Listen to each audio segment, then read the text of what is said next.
BA प्रथम वर्ष के द्वितीय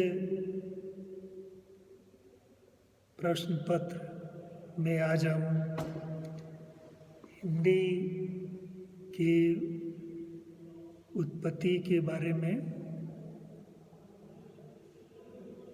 पढ़ेंगे। हिंदी की उत्पत्ति 1000 ईस्वी के आसपास जो उत्तर भारत में अपभ्रंश के क्षेत्रीय रूप थे, उन्हीं कुछ रूपों से हिंदी की बोलियां विकसित हुई, जिसमें सौरसेनी, नागर, खस, अर्धमागधी और मागधी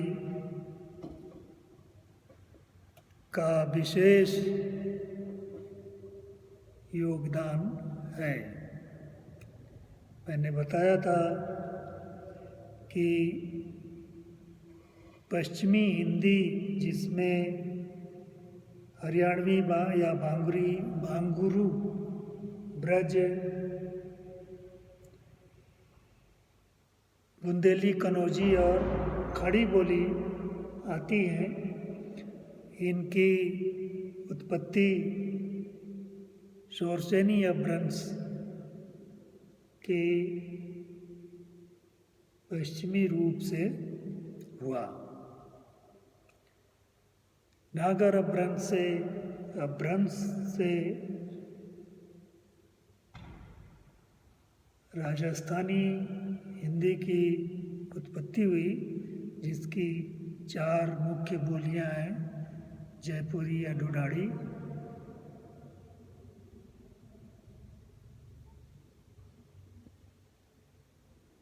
मारवाड़ी, मालवी और मेवाती।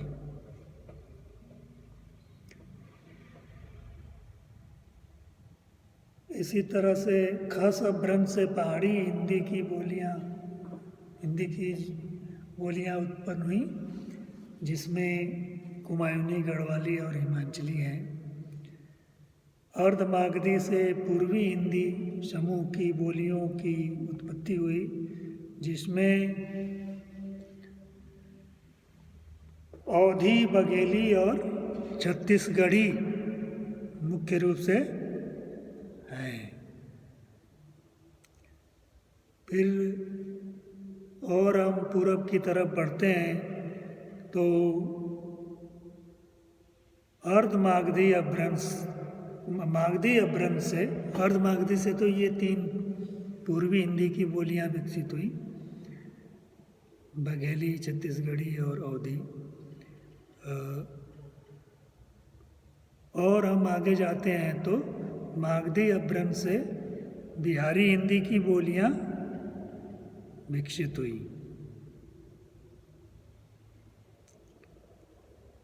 भोजपुरी, मगही और मैथिली का नाम जब हम ले रहे हैं तो थोड़ा सा उसमें आज की स्थिति में मैथिली एक स्वतंत्र भाषा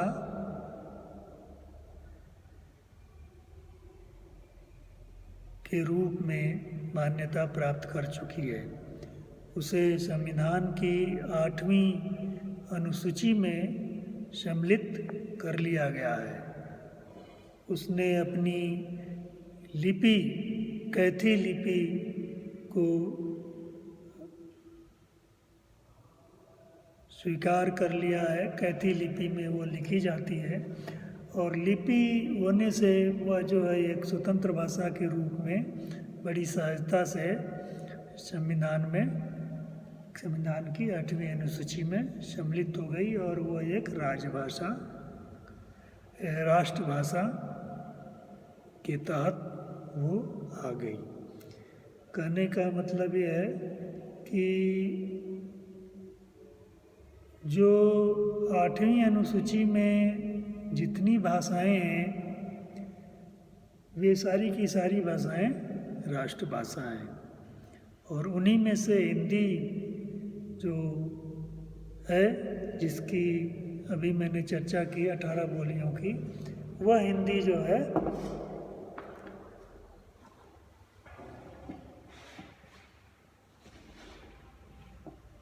वह हिंदी राष्ट्रभाषा के रूप में संविधान के निर्माताओं द्वारा स्वीकार की गई है। तो हमें यह नहीं भूलना चाहिए जितनी भी 8वीं अनुसूची में भाषाएं हैं सब राष्ट्र की भाषा हैं और उन्हें राष्ट्रभाषा कहा जा सकता है। ये जो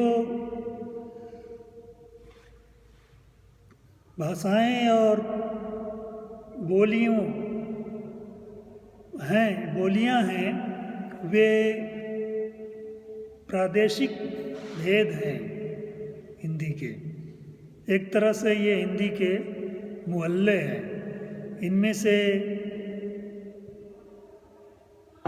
कई जो है बहुत प्राचीन और सशक्त भाषा के रूप में रही हैं, जैसे राजस्थानी है जिसमें डिंगल और पिंगल शैली में प्राचीन साहित्य मिलता है, और मैथिली है जिसमें भी प्राचीन साहित्य उपलब्ध है।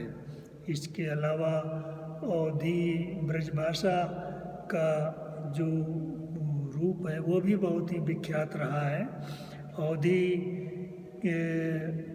को हम भाषा कहते हैं। सैकड़ों बरस तक वो उत्तर भारत से हिंदी की बोलियों का प्रतिनिधित्व करती रही। कालांतर में फिर ब्रजभाषा हो गई। ब्रजभाषा के बारे में तो यहाँ तक कहा जाने लगा कि ब्रजवास हेतु ब्रजभाषा हेतु ब्रजवास न अनुमानो। यह पंक्ति रीतिकालीन कवि भिखारी दास का जो काव्य निर्णय ग्रंथ है उससे लिया गया है। तो भिखारी दास जी ने ये बात कही है कि ब्रजभाषा हेतु ब्रजवास न अनुमानो, अर्थात ब्रजभाषा जानने के लिए ब्रज क्षेत्र में रहना कोई ज़रूरी नहीं है। ब्रजभाषा बंगाल में रहने वाला कवि भी ब्रजभाषा में रचना कर सकता है। जैसा आपको मालूम होना चाहिए कि रविन्द्रनाथ टैगोर ने भी ब्रजभाषा में रचनाएं, ब्रजभाषा और बंगाली को मिश्रित करके रचनाएं प्रस्तुत की है, और उन्होंने ब्रजभाषा और बंगाली को मिश्रित करके एक नई भाषा बना दी जिसे ब्रजबुली कहते हैं। और उन्होंने भानु सिंघेर पदावली नामक रचना भानु सिंह के नाम से उपनाम से उन्होंने प्रस्तुत की। तो बंगाल में रह कर के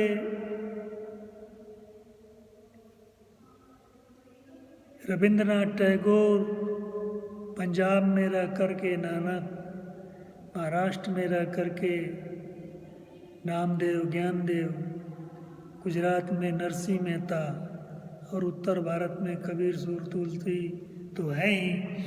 इन शंकरदास असमिया में थे, असमिया भाषा कवि थे। इन लोगों ने इतने दूर दराज रह कर के भी जो है हिंदी में रचनाएं की, और वो निश्चित रूप से वो रूप जो था वो ब्रजभाषा का ही था। ब्रजभाषा और स्थानीय भाषाओं के मेल जोल से बनी भाषा थी। तो कहने का मतलब ये है कि हिंदी की 18 बोलियां तो थी, लेकिन बीच बीच में कोई न कोई बोली उसका प्रतिनिधित्व करती रही। ब्रज भाषा, ब्रज को हम भाषा कहते हैं इसलिए कि उसका जो है सैकड़ों बरस का इतिहास है, जिसमें महान साहित्य की रचना हुई।